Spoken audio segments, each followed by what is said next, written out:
magandang araw mga kasari. Ngayon ay January 1, 2025 na. Kumusta ang inyong negosyo? Sa mga may New Year's resolution dyan na mag-iipon na, panindigan mo yan ha, dahil yan na yung sinabi mo bago pa sumapit ang taong ito. At syempre sa mga kagaya kong may tindahan na sinasabi hindi na raw sila magpapautang, abay gawin mo sisi para umunlad ang iyong negosyo. Pero syempre, kapag ginawa mo yan, maraming magtataas ang kilay, pero hayaan mo sila. Ang mahalaga, mag-focus ka sa iyong negosyo. At ngayon nga, sasagutin natin ang naiwang katanungan ng ating isang sisi, si Ma'am April. Baka katanungan nyo rin ito? Abay, kung ganyan din ang nasa isip ninyo, ganito rin ang sitwasyon ninyo, mag-subscribe ka na kay Ate Tintin, pindutin mo na ang like button na yan. Sige na, please, paabutin nyo na si Ate Tintin ng 1K subscriber. At syempre, pakishare naman kung hindi kayo busy. Kaya umpisahan na natin ang matindi at mainit-init na real talk nating chismisan. Sabi ni Ma'am April, Ate Tin, tama ba yung aking ginawa? Yung puhunan na ipinahiram sa akin ng kamag-anak niya ay isinauli niya na raw. Syempre kung ako yung tatanungin ninyo, at kung kayo ay nasa ganyang sitwasyon ni Ma'am April, para sa akin, tama naman. Mas magandang mag-umpisa ng negosyo nang wala kang utang. Kung ganito lang din yung kinalalagyan mo, pinahiram ka ng puhunan, tapos yung pinambabayad mo sa nagpahiram sa'yo ay galing din sa utang. So, pabalik-balik lang, hindi ka niyan makakaahon. Kaya mas mainam, kung ano lang yung meron na nandyan sa harapan mo ngayon, pagsikapan na lang palaguin. Huwag ka nang mangutang. Mas magandang magnegosyo nang wala kang iniisip na utang. At dahil ngayon ay 2025, panindigan natin yan mga kasari. Gets bang ibig kong sabihin? So, marami kasing disadvantages mga kasari pagka nag-umpisa ka ng negosyo tapos sa utang yan galing. May mga advantages man, pero mas marami pa rin ang hindi kagandahang pangyayari mga kasari. So, bigyan ko lang kayo ng kaunting chismis, no? Si mother dati ay nagpapahiram ng pera.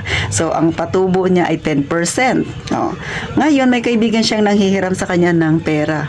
Di 10% nga ang tubo sa isang buwan. Ngayon, dumating na yung due date ng kaibigan ni mother na kanyang pinautang. So, wala siyang pambayad dahil meron daw emergency.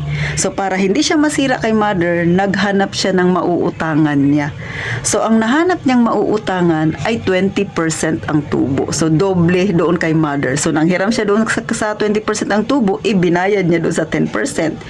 Eto na, nakabayad na siya kay mother, pero mas lumaki ang utang niya. Kasi nga, yung hiniraman niyang pera na ipinambayad niya kay mother, mas malaki ang tubo. So, eto na. Makalipas ang kulang-kulang isang buwan, siyempre magjuju na siya doon sa kabila. May drama na naman siya. Ngayon, wala siyang pambayad doon, lalapit siya kay mother. At dahil good payer siya kay mother, dahil nabayaran niya si mother, so manghihiram siya ulit kay mother. Kaya lang, mas malaki na ngayon ang hihiramin niya. Bakit? 20% ang tubo doon sa isa niyang hiniraman. Tapos ikumpara niya kay mother na 10%, diba? So, nakahiram siya kay mother, ibinayad niya doon sa 20%. So, hindi na siya makatapos-tapos sa utang niya, kaya pabalik-balik na lang yung utang niya.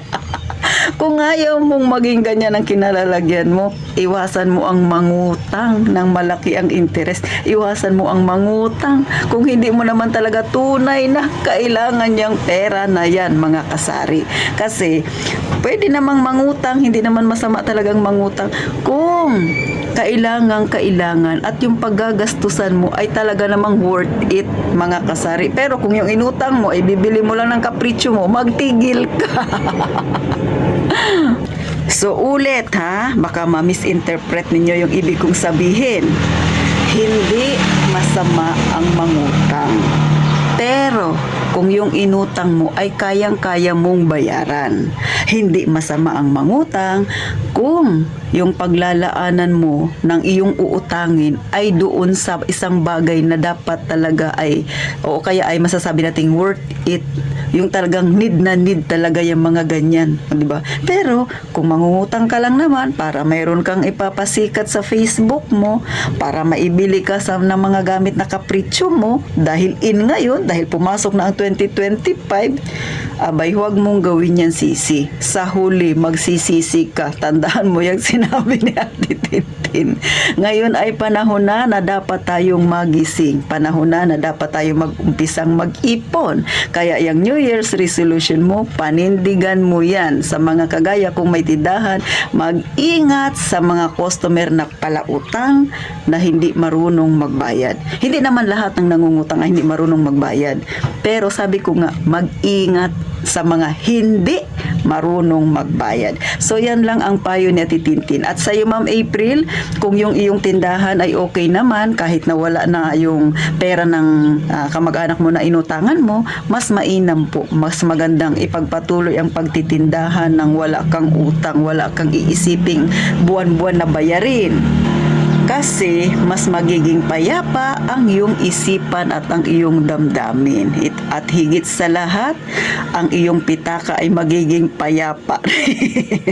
So paano mga kasari? Isang simpleng kwentuhan na ito. Sana nakasama kayo na Titin. Huwag ninyong kalimutang mag-subscribe. At saka syempre, pakilike na rin ang video na ito. At hanggang sa muli, gaya nga ng palagi kong sinasabi, mag-iingat tayong palagi, mga kasari.